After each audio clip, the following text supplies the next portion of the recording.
Hi everybody, back again with James and the Giant Peach. I'm not even going to say the author's name because I know that you all know it by this point. All right, we're on chapter 11. James went out to the peach. Do you remember what he found on the peach when he went out there? If you said a hole, you're right. He found a hole in the peach and he climbed right up inside. And when he got to the stone in the middle, that's another word for the pit in the middle of the peach, he heard something. Do you remember what he heard? He heard voices, yeah.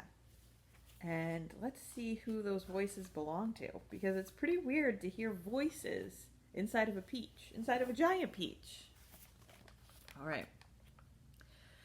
James's large, frightened eyes traveled slowly around the room. The creatures, some sitting on chairs, others reclining on a sofa, were all watching him intently. Creatures?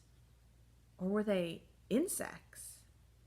An insect is usually something rather small, is it not?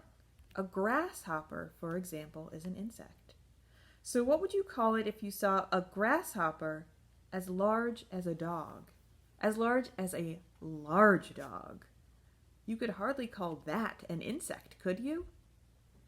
There was an old green grasshopper as large as a large dog sitting on a stool directly across the room from James now.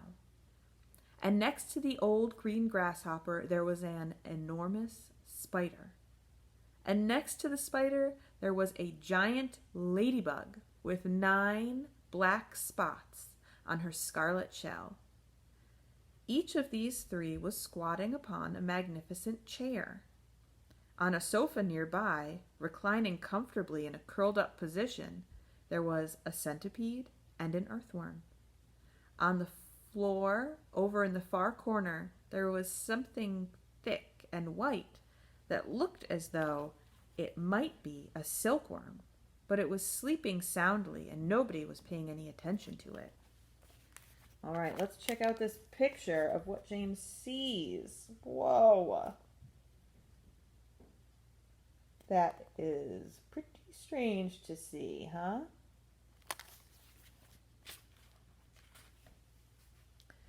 Every one of these creatures was at least as big as James himself, and in the strange greenish light that shone down from somewhere in the ceiling, they were absolutely terrifying to behold.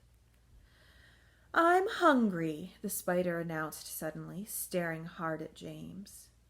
"I'm famished," the old green grasshopper said.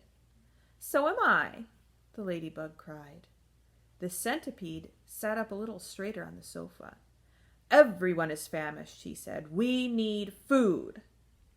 4 pairs of round, black, glassy eyes were all fixed upon James. The centipede made a wriggling movement with his body, as though he were about to glide off the sofa, but he didn't. There was a long pause and a long silence. The spider, who happened to be a female spider, opened her mouth and ran a long black tongue delicately over her lips. "Aren't you hungry?" she asked suddenly, leaning forward and addressing herself to James. Poor James was backed up against the far wall, shivering with fright and much too terrified to answer. "What's the matter with you?" the old green grasshopper asked. "You look positively ill." "He looks as though he's going to faint any second," the centipede said. "Oh my goodness, the poor thing," the ladybug cried. "I do believe he thinks it's him that we're wanting to eat." There was a roar of laughter from all sides. "Oh dear," they said. "What an awful thought." "You mustn't be frightened," the ladybug said kindly. "We wouldn't dream of hurting you. You are one of us now. Didn't you know that? You are one of the crew. We're all in the same boat." "We've been waiting for you all day long," the old green grasshopper said. "We thought you were never going to turn up. I'm glad you made it." "So cheer up, my boy, cheer up," the centipede said. "And meanwhile, I wish you'd come over here and give me a hand with these boots. It takes me hours to get them all off by myself."